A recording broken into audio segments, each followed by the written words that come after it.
Hello guys, thanks for tuning to my channel. My name is Parul. Here I share the content related to my weight loss journey. Today I am going to share about my day 6 and day 7 of me trying 21 days fitness challenge. As I also shared in my previous video, in this challenge I have taken 6 small challenges as it was my day 6 और मैंने ये decide किया था कि every 5 days के बाद मैं जो अपनी मॉर्निंग ड्रिंक है वो चेंज कर दूंगी। तो 6 डे पे जो मैंने अपनी मॉर्निंग ड्रिंक चेंज की थी चिया सीड वाटर से, वो मैंने की थी फेनल सीड वाटर, जिसके लिए मैंने ओवरनाइट सोक करके रख दी थी। फेनल सीड मैंने approximate 1.5 teaspoon fennel seed use की थी और मैंने जो उसमें पानी यूज़ किया था वो मैंने 500 ml के अप्रॉक्स यूज़ किया था और मैंने इसको मॉर्निंग में एज इट इज़ ले लिया था। मैंने इसको हीट नहीं किया था और ना ही मैंने इसमें कुछ और ऐड किया था और मैंने पूरी कोशिश करी थी कि मैं जितना हो सके इन फेनल सीड को धीरे धीरे च्यू करके भी कंज्यूम करूं। लेकिन क्योंकि ये बहुत ज़्यादा थी और सोक करने के बाद ये काफ़ी ज़्यादा बढ़ भी गई थी क्योंकि काफ़ी फूल गई थी, तो मैं इनको पूरा तो ख़त्म नहीं कर पाई थी, लेकिन मैंने अप्रॉक्सीमेट जितनी भी मैंने भिगो कर रखी थी मैंने उसकी हाफ पोर्शन कंज्यूम कर ली थी।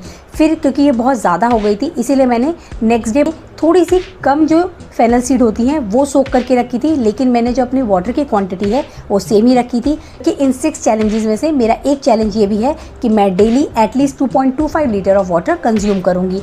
इसके लिए मैंने मॉर्निंग में ही अपना जो है ये 500 ml अप्रॉक्सीमेट सेट रखा हुआ है। फिर इसके बाद मैं क्या करती हूँ, मैं अपना रूटीन का कुछ काम करती हूँ, फिर मैं जिम चली जाती हूँ। वहाँ पर मैं 30 मिनट्स का एक कार्डियो करती हूँ क्योंकि मेरा जो नेक्स्ट चैलेंज था वो था डेली 500 कैलोरीज बर्न करने का।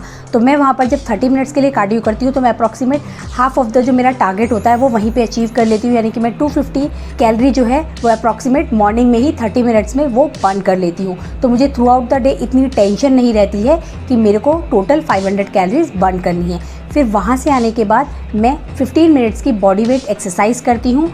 थोड़ा सा रेस्ट करने के बाद मैं 9 o'clock के अप्रॉक्सीमेट अपनी फर्स्ट मील लेती हूँ, जिसमें मैं सोक्ड नट्स लेती हूँ, 5 सोक्ड आलमंड्स और 5 to 6 सोक्ड ब्लैक रेजर्स। मैंने अपनी जो फर्स्ट मील की टाइमिंग है वो भी सेट की हुई है 9 o'clock, क्योंकि मेरा एक और जो चैलेंज है वो ये है कि मैं 13/11 का जो रेशो है वो फॉलो करूँगी, यानी कि मैं इंटरमीडिएट फास्टिंग में 13/11 की जो विंडो है वो फॉलो करूँगी। इसीलिए मुझे अपने डिनर और नेक्स्ट डे के ब्रेकफास्ट के बीच में एटलीस्ट 13 आवर्स का गैप देना होता है। इसीलिए मैंने मॉर्निंग में अपने ब्रेकफास्ट की टाइमिंग और रात में अपने डिनर को फिनिश करने की टाइमिंग भी सेट कर ली है। तो मैं 9 o'clock के अप्रॉक्स अपनी जो है फर्स्ट मील लेती हूँ। फिर इसके 30 to 40 मिनट्स के बाद 9:30 के अप्रॉक्स मैं अपना ब्रेकफास्ट लेती हूँ। डे 6 पे जब मैंने अपना ब्रेकफास्ट लिया था तो उसमें मैंने लिया था 2 ओट्स के चीले लिए थे, जिसमें मैंने बहुत सारी वेजिटेबल भी ऐड करी थी, जैसे कि कैप्सिकम, अनियन और कैरेट भी।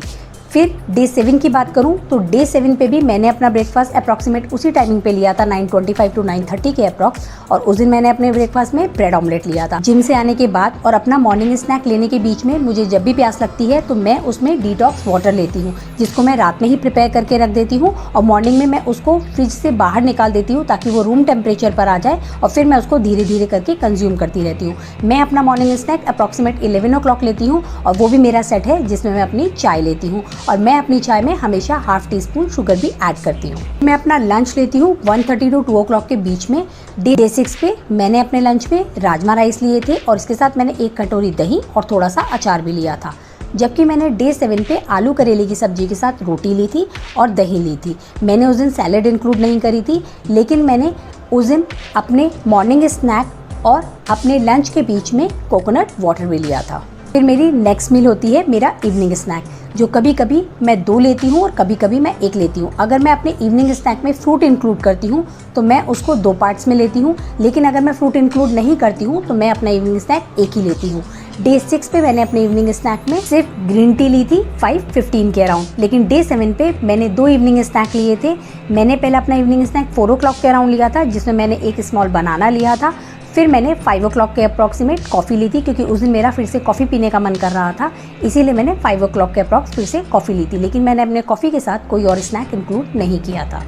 आफ्टरनून के बाद अपना डिटॉक्स वाटर फिनिश करने के बाद मैं पहले अपना 1 लीटर ऑफ कॉपर चार्ज जो वाटर जो मैंने प्रिपेयर करके रखा होता है पहले मैं वो कंज्यूम करती हूँ। फिर उसके बाद अगर मुझे और रिक्वायर्ड होता है तो मैं प्लेन घड़े का पानी लेती हूँ, जो कि मेरा नॉर्मली इवनिंग तक फिनिश हो जाता है। वैसे भी आप जितना हो सके पानी को 4 to 6 o'clock के अप्रॉक्सीमेट ज़्यादा कंज्यूम करके रखें। रात के टाइम जितना सोने के आसपास होता है आपको पानी थोड़ा कम कंज्यूम करना चाहिए। इससे आपको एक तो सोने में इतनी प्रॉब्लम नहीं होती है, आपको ब्लोटिंग नहीं होती है, या फिर आपको रात में सोने में काफ़ी किसी को ज़्यादा पानी पीने से रात के टाइम में अनईजी फील होता है जब वो सोने लगते हैं।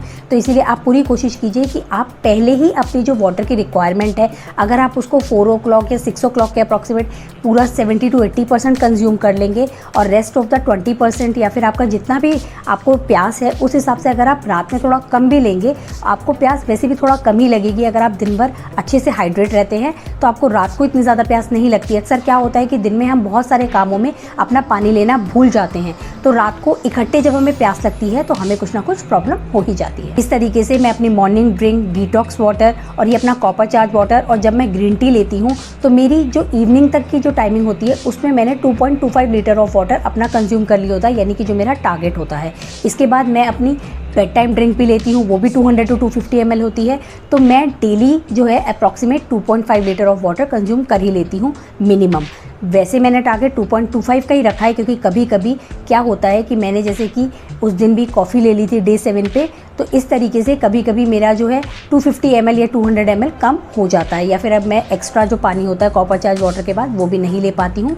तो इसीलिए मैंने जो अपना मिनिमम टारगेट है वो अपनी रिक्वायरमेंट के हिसाब से ही रखा है। इसके बाद नेक्स्ट मील आती है डिनर, जो कि मैंने स्ट्रिक्टली 7:30 तक अपने आप को सर्व करने का रखा हुआ है। मैं उसको थोड़ा पहले भी करने की कोशिश करती हूँ, या फिर मैक्स टू मैक्स मैं उसको 7:40 सर्व कर लेती हूँ, क्योंकि आपको 15 to 20 मिनट्स लगते हैं किसी भी मील को अच्छे से फिनिश करने के लिए, ताकि मेरी वो मील जो है वो 8 o'clock से पहले जो है वो फिनिश हो जाए और मेरी जो 13 आवर्स का गैप है वो अच्छे से मेंटेन हो सके। और वैसे भी सोने से 3 to 4 आवर्स पहले आपको जितनी भी आपकी जो मेन मील होती है वो फिनिश कर लेनी चाहिए, एटलीस्ट फॉर 3 आवर्स बिफोर। और मैं 11 to 11:30 के बीच में ही सोती हूँ, तो इसीलिए मैंने अभी जो टारगेट रखा है वो 8 o'clock तक फिनिश करने का रखा है। डे 6 पे मैंने अपने डिनर में थोड़े से राइस लिए थे, जिसको मैंने थोड़ा सा फ्राई कर लिया था, थोड़ा सा स्पाइसेस डालकर, और इसके साथ मैंने इसमें थोड़े से ग्रिल्ड पनीर के पीसेस भी ऐड कर दिए थे, और इसके साथ मैंने अपनी सॉटेड वेजिटेबल ली थी। अगर आप अपनी सॉटेड वेजिटेबल में कुछ ऐड करना चाहते हैं फॉर द टेस्ट, तो मैं ये सजेस्ट करूँगी कि आप उसमें कुछ हेल्दी ही ऐड करें। जब मैं पहले अपनी सैलेड या फिर मैं सेमी कुक्ड वेजिटेबल लेती थी, यानी कि मैं ग्रिल्ड वेजिटेबल लेती थी या फिर मैं सॉटेड वेजिटेबल लेती थी, तो मैं क्या करती थी, मैं उसमें बहुत सारे स्पाइसेस ऐड कर देती थी, ये सोचकर कि ये टेस्ट में बिल्कुल अच्छी नहीं लगेंगी। तो मैंने क्या एडिशन किया है कि अब मैं उसमें कुछ ऐड करती हूँ, लेकिन वो हेल्दी एडिशन है, जो कि है वाइट सेसमे सीड। अगर आप उनको ऐड करते हैं तो ये आपके लिए बहुत ज़्यादा बेनिफिशियल भी होते हैं, क्योंकि ये प्रोटीन में रिच होते हैं, ये फाइबर में रिच होते हैं, ये कोलेस्ट्रॉल को लो रखने में आपकी हेल्प करते हैं, और इसी तरीके के बहुत सारे बेनिफिट्स इसके आपको मिल जाते हैं। जबकि डे 7 पे मैंने अपने डिनर में सिर्फ रॉ पपाया सैलेड ली थी, क्योंकि उस दिन मैंने जो अपने स्नैक्स हैं वो 2 लिए थे। मैंने पहले बनाना भी ले लिया था, फिर मैंने कॉफ़ी भी ले ली थी, तो मुझे इतनी ज़्यादा भूख नहीं लग रही थी, इसीलिए मैंने उस दिन अपना जो मेन मील होता है उसमें सिर्फ सैलेड ही रखी थी। मैं अपनी रॉ पपाया सैलेड में सिर्फ कैरेट और कैप्सिकम ऐड करती हूँ।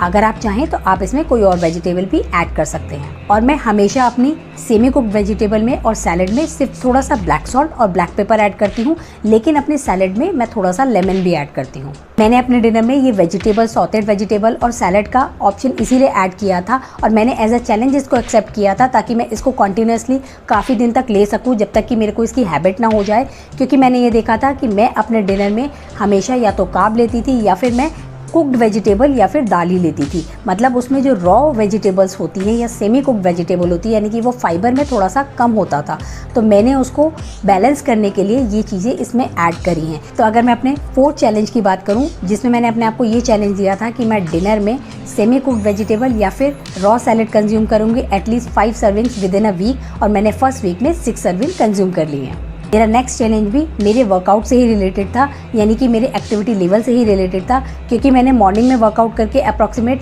हाफ ऑफ द कैलोरी की जो टारगेट होता है वो तो बर्न कर लिया होता है, लेकिन अपने आप को through out the day active रखने के लिए मैंने अपने आप को 10,000 डेली कंप्लीट करने का भी एक चैलेंज दिया था। अगर मैं बात करूँ डे 6 की, तो डे 6 पे जो मैंने कैलोरी बर्न करी थी वो थी 527, और जो मैंने स्टेप्स कंप्लीट किए थे वो थे 10,600 के अप्रॉक्स। जबकि डे 7 पे जो मैंने कैलोरी बर्न करी थी वो थी 569, और मैंने जो स्टेप्स कंप्लीट किए थे वो थे 10,300 के अप्रॉक्स। डेली जो मेरी लास्ट मील होती है वो होती है मेरी बेड टाइम ड्रिंक, जिसमें मैं हमेशा कैमोमाइल टी लेती हूँ, और मैं उसकी क्वांटिटी 200 to 250 ml रखती हूँ। And my last challenge, the toughest challenge for me is no outside food for 21 days.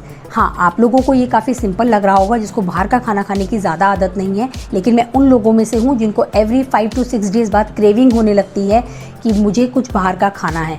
मुझे ऐसा लगता है, मुझे ज़्यादातर ये क्रेविंग इसलिए होती है क्योंकि मैं खुद ही कुक करके, मेरे घर में कोई और कुक नहीं करता है, मैं डेली खुद ही कुक करके बनाती हूँ, तो मैं शायद, और मुझे कुकिंग इतनी पसंद भी नहीं है, तो मैं शायद या तो मैं बोर हो जाती हूँ या फिर मेरे को किसी के और के हाथ का बना हुआ खाना खाने का मन करता है। क्योंकि मैंने ये नोटिस किया है, जब मैं अपनी मम्मी के यहाँ जाती हूँ तो मुझे ये क्रेविंग बिल्कुल नहीं होती है, क्योंकि मुझे वहाँ पर खुद कुक करके नहीं खाना पड़ता है। तो इसीलिए मैंने इस बार अपने आप को ये चैलेंज दिया था ताकि मैं बाहर का कुछ भी अनहेल्दी नहीं खाऊं। और मैं अगर फर्स्ट वीक की बात करूँ तो वो मैंने सक्सेसफुली अचीव कर लिया है। तो आई होप कि ये वीडियो आप लोग के लिए यूजफुल रहेगा। If you like my video, please give it a thumbs up. Please share your feedback in the comment section. For more such videos, please consider subscribe to my channel, hit the notification bell, share it with your friends and family. See you soon with another video. Till then, take care. Bye bye.